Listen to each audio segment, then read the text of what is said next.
Chicken মোমোর ডিজাইনগুলো দেখে কেউ কিন্তু হাসবে না, কারণ এই মোমোজের যে ডিজাইনগুলো এগুলো আমার মেয়ে বানিয়েছে।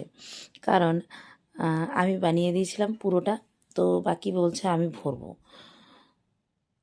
তো এখানে দেখো আমি নিয়ে নিয়েছি 4 কাপের মতন আটা, মানে ময়দা, আর স্বাদ মতো নুন, আর 2 চামচের মতন তেল। তো এটাকে ভালো করে আমি আগে মেখে নেব। বাড়িতে বানালে সত্যি জিনিস এত টেস্টি হয়, আর সেটা তো হেলদি হয়ই।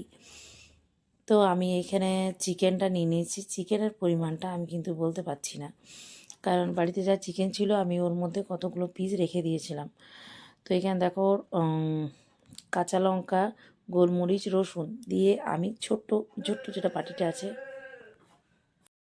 তো আর সেকেন্ড ব্যাচটা আমি পেঁয়াজ দিয়ে বেটে নিয়েছি।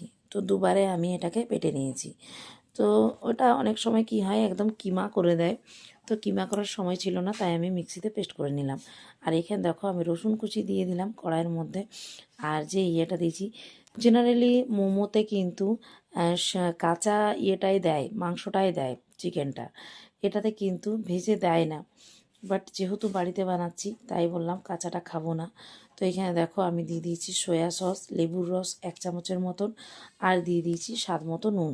কাঁচা লঙ্কা আমি আর এক্সট্রা করে কিছু দিইনি, যেহেতু আগের থেকেই দেওয়া ছিল। আর একটু দিয়ে দিলাম এখানে চিকেন মশলা।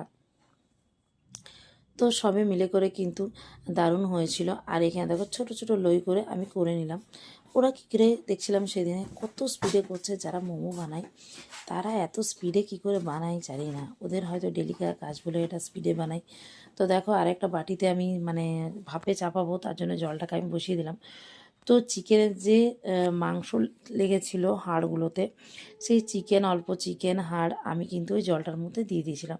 আর এখানে দেখো আমি আমার নিজের মতন শেপ দিয়ে নিলাম। আর এখানে মেয়েও বসে গেছে, ও বলছে আমিও করব। তো আমি বললাম করো। তো দেখছি আমার থেকে শেপটা কিন্তু ভালোই বানিয়েছে। এই যে দেখো ওকে ফার্স্টে দেখিয়ে দিলাম, প্রথমে আমার কতগুলো আমি করে নিলাম, তারপর দেখো ও বলছে আমি করব। এই যে দেখো ও বানাচ্ছে। আর সেই দেখে ছোটো মেয়েও লাফাচ্ছিল যে আমিও বানাবো। তো ওকে আমি বললাম তুমি রক্ষে করো, তোমাকে আর বানাতে হবে না। তো লাস্টে জানো তো লাস্টেরগুলো মানে কি বলবো, এইগুলো না বানাতে ময়দা তো হাতে চিপকে যাচ্ছে, সত্যি পুর ভরতে খুবই কষ্ট। তো প্রথমে আমি খুব বড় বড় বানিয়ে দিয়েছিলাম, আমি বললাম যে 4টার জায়গায় 2টো খাবি। তো ওরা বলছে না আমরা কোয়ান্টিটিতে মানে গুনতিতে বেশি খাবে। তো তারপরে ছোট ছোট করা হলো। তো প্রথমেরগুলো বড় বড় হয়ে গেছিলো। তারপরে হাসি মজাকে এনভেলাপের ডিজাইন করে দিয়েছে।